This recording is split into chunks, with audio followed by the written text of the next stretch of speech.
Well, happy Halloween. We got number 1, Oregon at Michigan. We got number 4, Ohio State at number 3, Penn State. That's the big one this weekend. And will undefeated and 13th ranked Indiana, will their strength of schedule cost them later on? We'll get to all that. Let's talk. It's time for the Locked On Big Ten Squad. You're talking ball with the Big Ten Squad.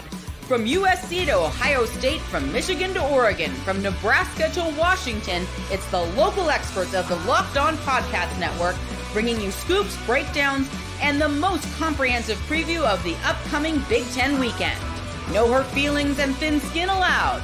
Squad up, you're part of the Big Ten Squad. Welcome to the Locked On Big Ten Squad. Just sit back and enjoy. My name is Craig Shemon, host of Locked On Big Ten. Today's episode is brought to you by FanDuel. Place your first $5 bet, and you'll get started with $150 in bonus bets guaranteed. Visit FanDuel.com to get started. All right, let's introduce the squad. We got Zach Sako from Locked On Nittany Lions. Huge game this weekend. Zach Anderson Yaxmeyer from Locked On UCLA. Jacob Goins from Locked On Hoosiers. Jay Stevens for Locked On Buckeyes. Roman Tomashoff from Locked On Huskies, and Spencer McLaughlin from Locked On Everything that we have, including the Ducks. Welcome, and the number 1 Ducks. Gentlemen, let's get it started right on the top. We got a big one this weekend between Penn State and Ohio State. Jay, let's start with you. Shaky outing against Nebraska, to say the least. But very shaky, Craig. Very shaky. Yeah. Thank you, Jay Stevens, for chiming in. And then you couldn't. Sorry, Craig. I couldn't hear you over Jacob just like saying crazy stuff right now. Yeah. Well, I mean, I was doing the math. Indiana beat Nebraska by like 50, and then you guys needed a late score to beat them. It was 49, actually. It was 49. Shut up, Spencer. All right. So, Jay, after a bye, what's your assessment of the Buckeyes coming out with Nebraska going into this Penn State game with an injured offensive line? Even worse than I think the injured offensive line is some of the things that schematically Ohio State's trying to do right now and trying to force some things that weren't working offensively and defensively, not making changes that they need to make. I think that if Ohio State just simply made all the changes and adjusted as they needed to throughout the game, even with the O-line issues, Ohio State would have blown out Nebraska. Also, the players weren't really amped up for the game. Maybe it was because it was Nebraska, but it's homecoming. It was also after a bye week where you got beat. So there's lots of things where you should get amped up, but maybe this won't get it for you. Ohio State right now is going to Happy Valley, and this is it. You don't want to have 2 losses in a season. You don't want to have this loss and then have to host Indiana, to where that could be loss number 3, and then host Michigan, where that could be loss number 4. I mean, we're looking at a team right now with Ohio State. If the O-line issues continue and the schematic issues continue, Ohio State could be in legitimate trouble to have 2 losses in the regular season for the first time in a very long time. Zach Sako, Locked On Nittany Lions. You're banged up too. Drew Aller did not come back for the second half of that Wisconsin game. I think we're going to ride the entire week out before we hear anything. Yeah, woe is the Buckeyes here, because Penn State's dealing with, I think, not only more injuries, but significant injuries as well. Yeah. Starting quarterback.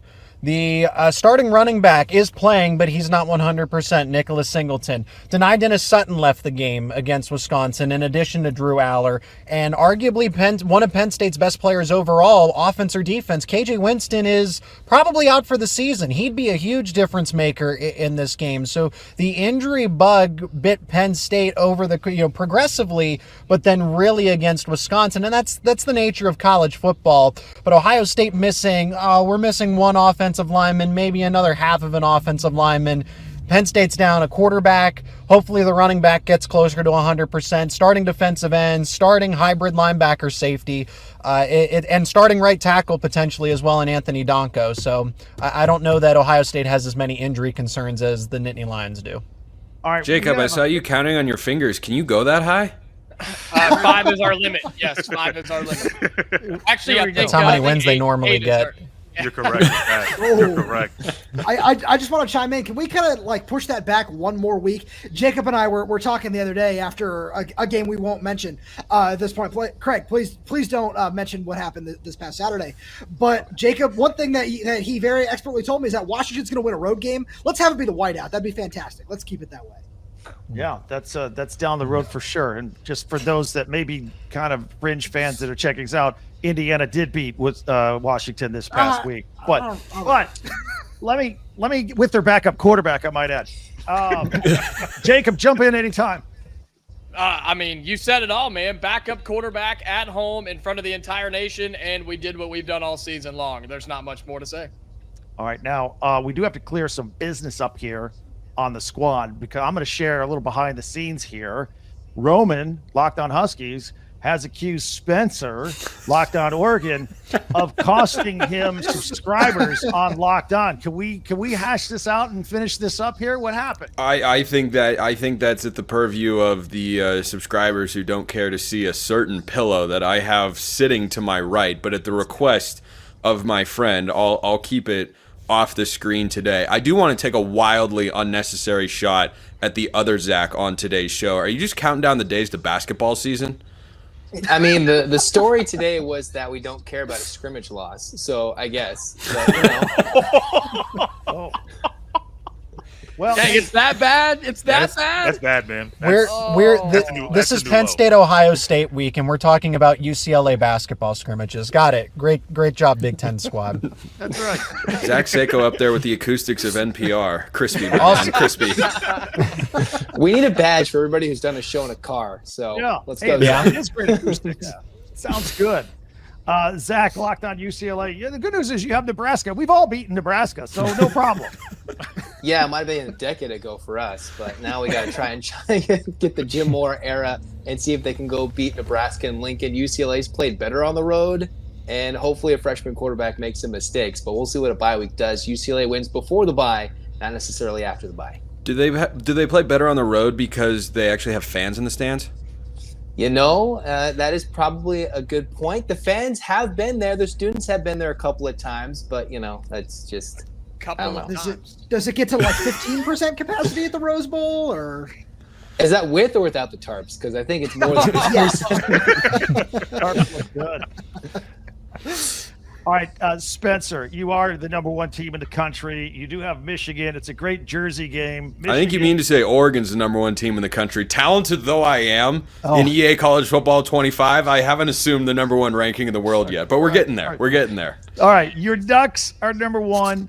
Big Jersey game against Michigan, but Michigan's not Michigan. So is it going to be bad? Is it going to be a blowout? Is it going to be any mystique in the big house? I mean, it should be bad. It should be a blowout. It'll all come down to Michigan's defense. Can they slow Oregon's offense? Because that's the only question mark I have on how big a margin of victory Oregon's going to get here in the big house. Last time they were there in 2007, it was ugly. It was really ugly. And this guy named Dennis Dixon was at quarterback, and, well, he had a pretty good day. But I have no qualms about this Oregon defense. I don't see how Michigan, with the way they've played offensively, I don't see how they get to 14 points in this one. I don't think they even get a touchdown on the board in this game. I think that Oregon's defense shows up and, you know, really reminds everyone again just how good they are. They've allowed 9 points in the last 8 quarters of football. I think it's that sort of defense that shows up again against the Wolverines.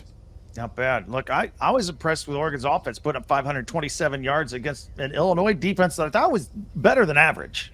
Yeah, I thought they played really well. Dylan Gabriel and offensive coordinator Will Stein have been in just, I think, a really good rhythm over the last couple of weeks. You compare what Dylan Gabriel is now compared to the first 2 games against Idaho and Boise State. I think he has trust in his offensive line. He has more trust in his receivers, his offensive coordinator.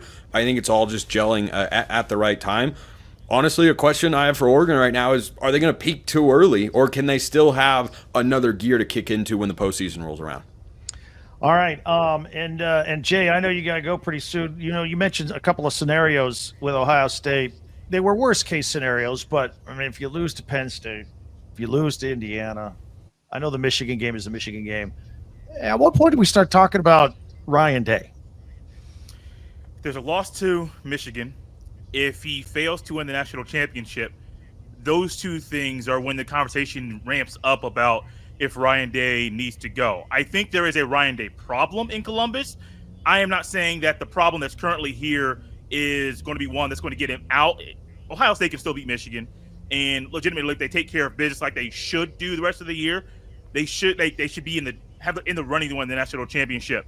But if there's another loss to Michigan, that's when things are going to get really ramped up once again, especially if Ohio State shows up and does things against Michigan like they did against Nebraska, because if you can't go into the game and just not care. You can't go into that game and not have your teammates back. I have seen during this losing streak, players not have their teammates back. I have seen Ryan Day players not go all out all game long. If they do that against Michigan, who is bad, and they end up losing, there's a big problem in Columbus, and it's probably bigger than we think. All right. Jay, did you just Zach call Sako, one loss a losing streak? No. I don't want to think about how long that losing streak is, Roman. Not at all. It's been, That's a 1-point loss.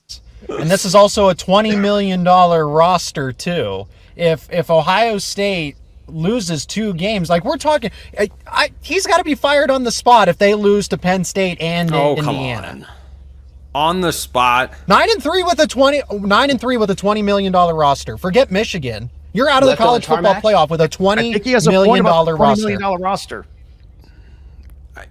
Yeah. You're rolling your eyes at 20 million, Spencer. Are you serious right now? Well, I'm just in the like. Coming Is from the other $20 million 9-3 roster, by the way. is 9-3 that misses level the of a playoff. disaster? Yeah, it misses. Yeah, it misses the playoff. But like, that's one bad season. Are you firing a guy off of one quote unquote bad season? Yes. Where you've gone Yes. 9-3? Because I'm not. Ohio State wanted him fired last year. Ohio State fans you- wanted him fired last year. Yeah, and UCLA wanted to fire Chip Kelly. Zach, how's it going there in the Los Angeles area? I think Ohio State should hire Chip Kelly right now. Oh, God. Hey, no. Let's not dive into that man right now. He's got his own issues. All right. As they say in the open, thick skin required sometimes. All right. We're going to do a deeper dive into Ohio State and Sometimes. Penn State. We're going to look at that Indiana schedule. They could run the table and not get any credit for not beating any ranked teams. We'll talk about that when the Lockdown Big Ten squad continues. Hey, get ready to tackle the NFL action with FanDuel, America's #1 sports book, because right now new customers can bet $5 and get $150 in bonus bets if you win. The FanDuel Sportsbook app gives you everything you need to place your bets live right there on the app, all while NFL games are going on, all in one place. So if you get a hunch in the middle of the game, you can check out your latest stats, view live play-by-play, or a whole lot more on the same page where you place your bets. Visit FanDuel.com and join today, and you can get started with $150 in bonus bets if you win your first $5 bet. That's FanDuel.com. Never waste a hunch and make every moment more with FanDuel, the official sportsbook partner of the NFL. And for Thursday Night Football, I like the Texans at +1.5 at the Jets, maybe even the over at 42.5 as well. But you can do that too. Just check it out at FanDuel.com. As we continue with the Lockdown Big Ten squad, let's get into a few things here. There's a couple stories going on that we kind of touched on. We got some quarterback situations. Zach Sako updating us on Drew Aller and Penn State. We'll see if he can go. How confident are you in Bo Pribula? He's a very experienced backup if he's got to be the guy against Ohio State. No, this has been a 3-year insurance plan that's finally come to fruition. Because in 2021, everything fell apart when Sean Clifford dealt with some bumps and bruises. They didn't have a capable backup. They didn't have any quarterback depth. And now they do. Drew Aller and Bo have been developing together since the 2022 season. They were recruited in the same class. They're both third-year college football players. Drew just happens to be the true junior because they burned his red shirt, and Bo Pribula is the redshirt sophomore. So there has been this long-term plan with them. It is no surprise to me that he came in against Wisconsin and played the way that he did, confident, cool. He has the it factor. Everybody compares him to Trace McSorley. They liken him to, the former number 9. And he does. He has the it factor. He's tough. And it doesn't seem like things bother him. He's kind of the same all the way through and through. So Bo being the backup is really beneficial for Penn State. To answer if I feel comfortable with him running the offense against Ohio State, yes, I do. I think he helps keep the team competitive. But I think one way or another, if Aller's the starter or Bo Pribula's the full-time starter in this game, I still like the Buckeyes. I really don't know what the concern here is and that's me saying that as a Penn State podcast host. I don't know where this overly concerned analysis is about the Buckeyes. They're still the more talented team, honestly. I'm interested what the rest of you guys think on that, because that's the story with Penn State. It's like, hey, we beat everybody we should except Michigan and Ohio State. They don't have to play Michigan this year, and too bad because Michigan's not Michigan. But they got to, if they don't beat Ohio State, this narrative with James Franklin continues. Guys, let's take it around the room. Other Zach, UCLA, what do you think about that moving forward with the Penn State program? I mean, prior to coming to the Big Ten, it always seemed like, all right, maybe Penn State can beat Ohio State this year. I feel like, if you take it from a fan's perspective, I've always been wanting to see Penn State knock off Ohio State, and 9 times out of 10, it doesn't happen. And another quote, it factor, Halloween, does that mean a scary clown's coming out or what? Yeah, the UCLA offense. Sorry, continue. Ooh, sorry about that. You can't hurt me. I'm a Raider fan, too. Offense doesn't exist in my football brand. He doesn't feel pain. You shouldn't have said that out loud, man. That's tough. Roman, any thoughts on that? Penn State not knocking off the one game they have to this year? I think Zach said it perfectly, or Zach, UCLA Zach, that is, where as another West Coast guy here, I felt the same way watching this Penn State team every year. And the more I watch James Franklin, the less I seem to be impressed by his big game coaching ability. Where, I mean, the last memorable time that I can remember looking at Penn State and saying, oh, wow, that was a really impressive win, was back in 2016 when they beat Ohio State, where that's the last time I was really like, okay, yeah, let's, and, we're going to completely gloss over the 2017 Fiesta Bowl. We don't need to get into that today. I was going to say, or you're forgetting about a game against a certain purple and silver team, right? Purple and gold team. Purple and gold, yeah, there we go. But we're going to completely gloss over that this week. But when I think about it, I think about this Penn State roster. I did pick them to have them in the Big Ten championship game this year, where this was the one game I had them dropping in the regular season. So I'm really curious to see what this looks like. Yeah. Jacob, real quick. So with Curtis Rourke, the thumb. Okay, cool. I'll just go sit on my thumb in the corner. Don't you mean you duck the We've heard enough out of you, Do you want to chime in on this or not? I had thoughts, but apparently I am not worthy. So you know what? Keep it moving. Keep it moving. I heard something about Indiana, so we can talk about that. You go. Go ahead. I just wanted to chime in. I'll be quick since I'm not very welcome here. Yeah, I know. The thought that popped into my head with James Franklin here is Kyle Shanahan and Sean McVay. In the regular season, Kyle Shanahan owns Sean McVay, dominates him. But McVay's got the one Super Bowl, and I think Shanahan would trade every single one of those regular season games to have the one Super Bowl that Sean McVay has gotten. I think you'd say Shanahan's probably the better coach. But why am I talking about this with Penn State and Ohio State? I don't think there's any pressure on James Franklin to win this game. If he's able to win a game in the playoff, if he gets further than Ohio State in the playoff picture this year, if he comes up and plays Ohio State in the college football playoff and beats them, then you're going to look back at the regular season losses and say, that's okay, because this is a sport now that is all about the 12-team playoff. All right. Jacob, do you have thoughts on the game? I mean, in terms of the game, Seiko, would it be a different story if Penn State was fully healthy? Do you guys feel that you could win this game if everybody's back, or is Ohio State just that much better? And then we were talking about Ryan Day possibly being out. At what point, if it doesn't work out in the playoff this year for Penn State, at what point do you say, look, James Franklin, you've capped out, you've peaked. We've got to go find somebody that can get us over the hump and take down the Ohio States of the world?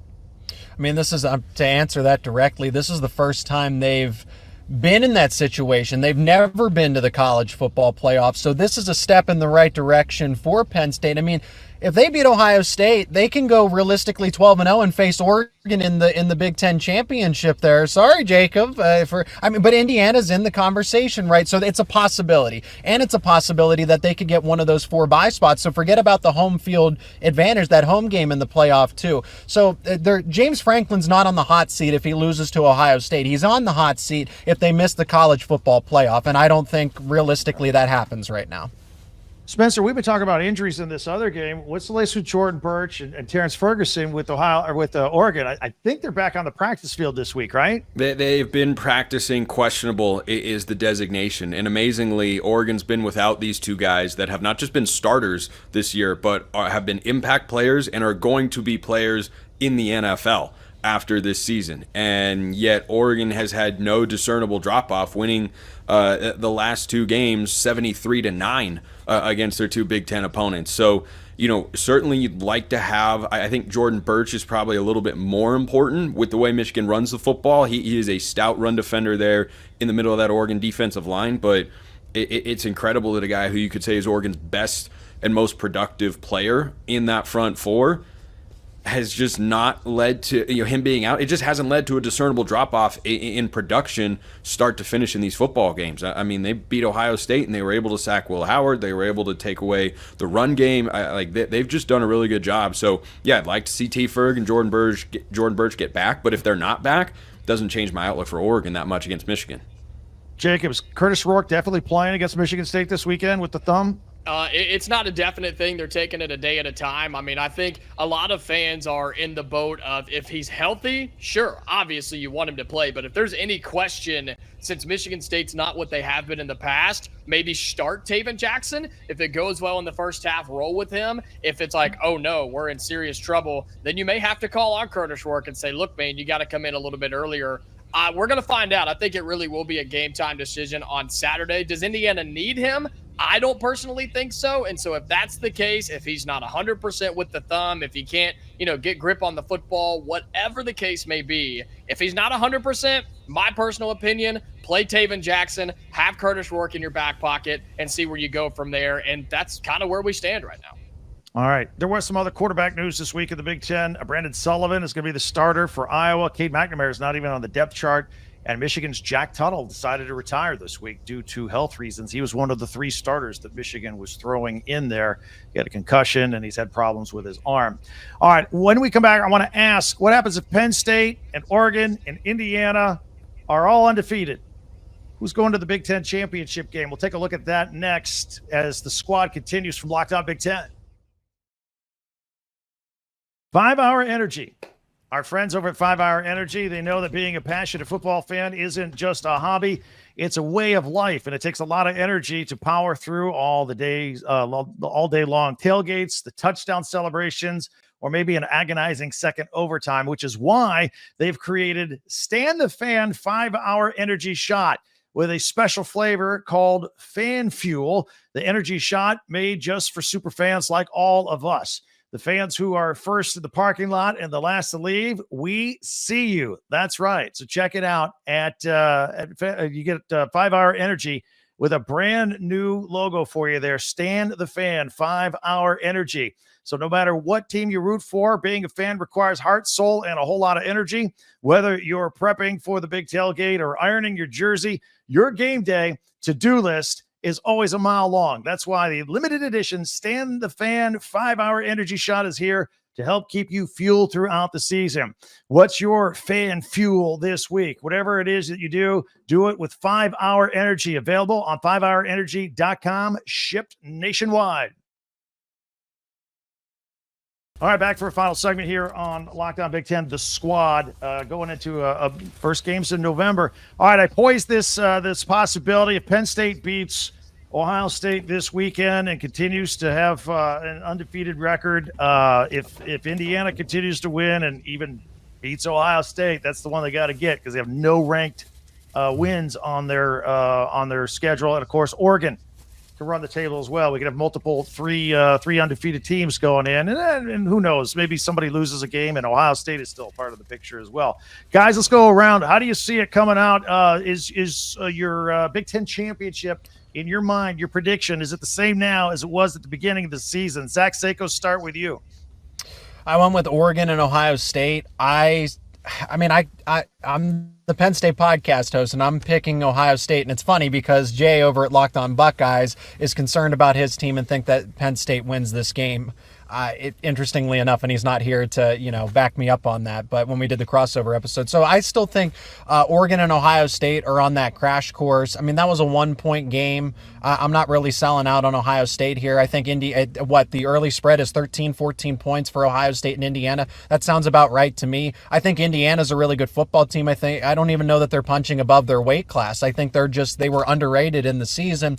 Penn State doesn't have any ranked wins on that schedule either. When you think about it, they're kind of in the same boat as Indiana, but it's just Penn State was already in the top 10 to start, whereas Indiana kind of has to continually prove itself like an undrafted rookie to get that second contract. So I'm still going with Oregon and Ohio State in the Big Ten championship. But if Penn State proves me wrong on my own show, then it will be Oregon and Penn State instead. Other Zach, is your prediction different now than it was at the beginning of the season?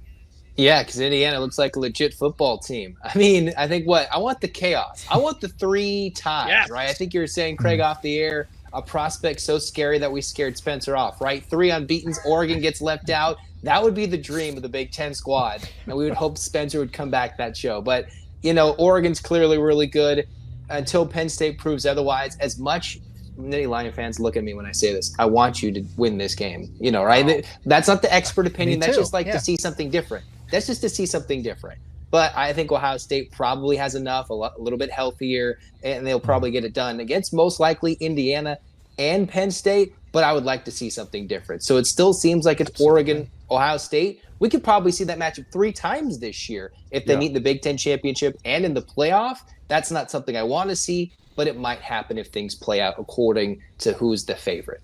That might be really funny, not for the Oregon fans who watch, but because of Spencer. Welcome to the Big Ten. You go undefeated and you don't get into the Big Ten championship game. Roman, how about your predictions now versus the beginning of the year? Well, first off, Craig, I would absolutely love to see a 12-0 Oregon team find a way to miss the Big Ten championship game. Not just because of this lovely flag behind me, just because it would be absolutely hilarious. Before the season, I had Ohio State and Penn State, partially because I'm not going to pick Oregon to win anything ever. That's just part of the shtick at this point, and that's to stay that way. And I'm going to stay with it. Where partially, Indiana is a really good football team. Would love to see that, but with what Ohio State is and what this season has to be for them, I feel like it's unfortunately going to find a way for that to work out. Not that I want to see them win either necessarily, but I feel like that's in the cards at this point in time. All right, Jacob, your predictions now versus earlier, and how concerned are you about no ranked wins? I guess that makes Ohio State a must win for the Hoosiers. Yeah, I mean, you want me to lie and say that my predictions are not the same? Because I definitely didn't have Indiana in the Big Ten championship game to start the season. But look, yes, I'm the Indiana guy, but I do think we're good enough to get there. I think that's what people are starting to at least accept a little bit. The more people watch this team outside of Bloomington, like Seiko was saying, I mean, this is a good team that people have started to jump on a little bit. Believe I had Oregon and Ohio State. That was a very popular pick at the beginning of the year. Look, it is a must win. You got to win the other games around it if you're Indiana, of Michigan State, Michigan, and Purdue, because until we see the first playoff rankings come out next week, and if Indiana is to drop one that's not Ohio State, I don't know how much they would punish us for that. I don't know. With our schedule that's not overly complicated, it's not overly difficult. Yeah, it makes the one ranked game on there that much more important, because there are no other chances to get one if it's not Ohio State. Because if you lose that game, you're not in the Big Ten championship, and then you're just hoping that the committee thinks you're good enough to get into the playoff. It's scary times for Indiana if you don't win that game, but I think we're good enough to do it. So I guess that would mean what? That would mean Oregon and Indiana in the Big Ten championship game, with Ohio State and Penn State being left out. What a crazy world that would be. That'd be very crazy.